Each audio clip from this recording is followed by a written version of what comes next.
What I want to do in this video is find the area of the region in the first quadrant right over here that's below the graph of y is equal square root of x, but above the graph of y is equal to x squared. So we're talking about this region right over here.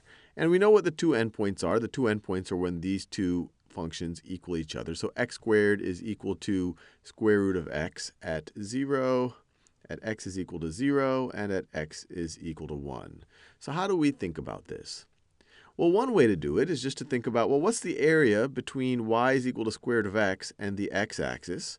So that's going to be, and we're going from 0 to 1. So this is the area under square root of x from 0 to 1, dx. So this is literally denoting this entire region right over here, all the way up to this boundary point, so this entire region. And then from that, subtract out this region, the area underneath y is equal to x squared, but above the x-axis. So from that, we could subtract from 0 to 1, that's the interval we care about, the area under x squared dx. And this would be completely legitimate.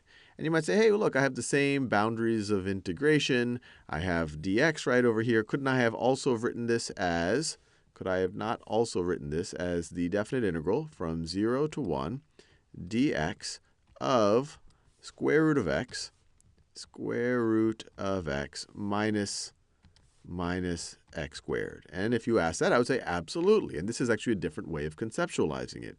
Here you're taking the area, and instead of, if you conceptualize dx as the width of each of your rectangles, dx is the width of your rectangles. Now the height of your rectangle isn't just the function between the x-axis and the function itself. The height is the difference between the two functions. So in this case, this would be the width of a rectangle, and then the height would be the difference between the two functions.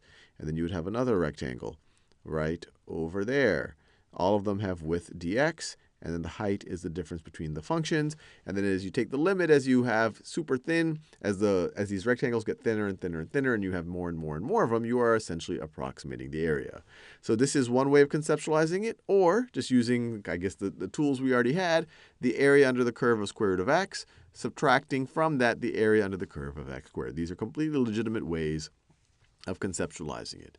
But now let's evaluate it. So what's the antiderivative? We know from the second fundamental theorem of calculus, we can say that this is right over here is just going to be the antiderivative of square root of x. Well, square root of x is the same thing as x to the 1/2 power. So we just increment it. So we say x to the 3/2 power, and then divide by 3/2. Well, that's the same thing as multiplying by 2/3. And we're going to evaluate that from 0 to 1. And from that, we subtract the antiderivative of x squared is x to the 3rd over 3. And we're going to evaluate that from 0 to 1 as well. Now, this first expression, if we evaluate it at 1, 2/3 times 1 to the 3/2, that's just going to be 2/3. And then from that, we're going to subtract this thing evaluated at 0, which is just 0. So we're just left with 2/3. And then we're going to subtract this thing evaluated at 1 minus 1/3. And then also, we're going to subtract this thing, well, just to be clear, we're going to subtract this thing evaluated at 1. And then from that, it evaluated at 0, which is just 0. But this whole thing simplifies to just subtracting 1/3. And there you have it. We get our answer. 2/3 minus 1/3 is equal to 1/3. So this area right over here, whatever units we're using, is 1/3 square units of area.